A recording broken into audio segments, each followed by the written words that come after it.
Kecam MLA Sudip Rai Barman tei Ashish Saha borok kok tuma thumnai rokni bisingtei kok narak thani Saka Sudip Rai Barman chongmari rogo symbol eba marini bage se batoi chang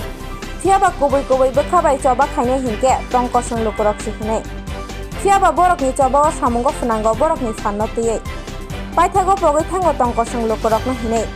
tei Ashish Saha Saka lokorok lai thangjak tal bachini samurok na sigai ওয়াশগুইন অবস্থানে চৌমারি রগ বচিওয়ান হনে লড়াই তো আমি symbolic লড়াই করছি লড়াই তো করছে না শুভ শক্তির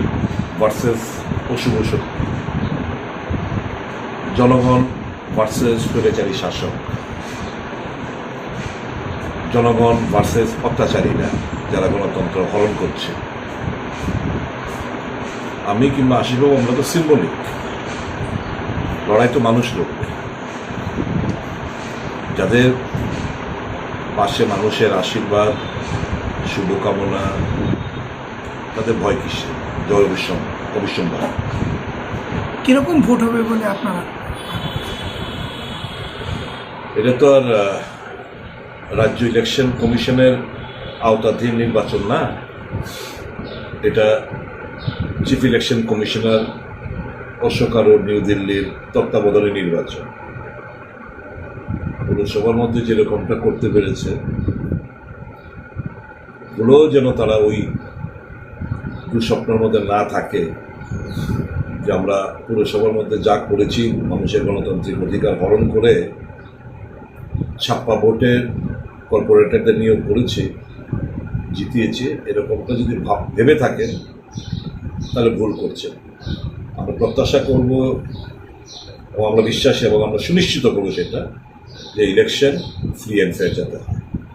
ছেড়ে এবার কাউকে কথা বলবো না আর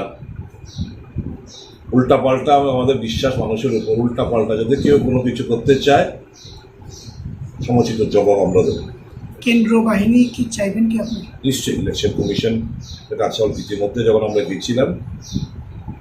সেন্ট্রাল প্যারামিলিটারি ফোর্সে দাবি করেছি আমাদের বিশ্বাস সেন্ট্রাল প্যারামিলিটারি ফোর্সে আমাদের বিশ্বাস এবং আমাদের আস্থা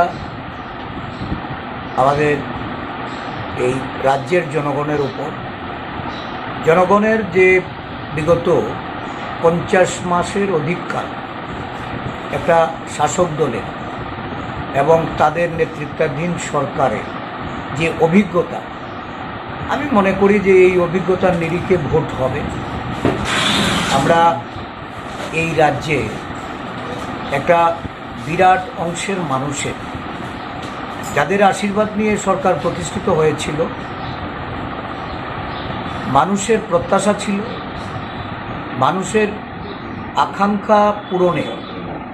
একটা সরকার শুধু ব্যর্থতার পরিচয় দেয়নি এটা কলঙ্কিত ইতিহাস রচনা করেছে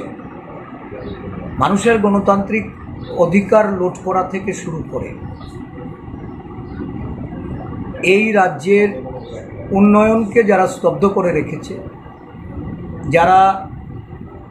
বাহুবলে বলিয়ান হয়ে জনগণের মতামতকে দাবিয়ে রেখে একটা শাসন ব্যবস্থা কায়েম করেছে এক কথায় স্বৈরাচারী শাসন ব্যবস্থা যারা কায়েম করে রেখেছে এর পরিবর্তনের জন্য মানুষ রাস্তা খুঁজছে আমরা বদ্ধপরিকর যে মানুষের গণতান্ত্রিক রায় প্রদানের ক্ষেত্রে আমরা নির্বাচন কমিশনের সহায়তা নিই এই রাজ্যে একটা নতুন ইতিহাস গড়তে যাচ্ছে রাজ্যের মুখ্যমন্ত্রীর বিরুদ্ধে আপনার লড়াই হতে যাচ্ছে কিভাবে দেখছেন ব্যাপারটা আগে দল আমাদের মনোনয়ন বিষয়ে সিদ্ধান্তে আসুক আর লড়াইকে কখনো আমি খাটো করে দেখি না তবে টাউন বর্দোয়ালি এটা আমার জন্মস্থান এই বর্দোয়ালিকে কেন্দ্র করেই রাজ্যভিত্তিক রাজনীতিতে আমার পা রাখা এবং বিগত প্রায় 40 বছরের উপরে মানুষের সঙ্গে যে সম্পর্ক করেছি রাজনৈতিক সম্পর্ক সামাজিক সম্পর্ক আত্মীয়তার সম্পর্ক এই সম্পর্কের উপর ভিত্তি করে এইটুকু বলতে পারি যে এই রাজ্যে টাউন বর্দোয়ালি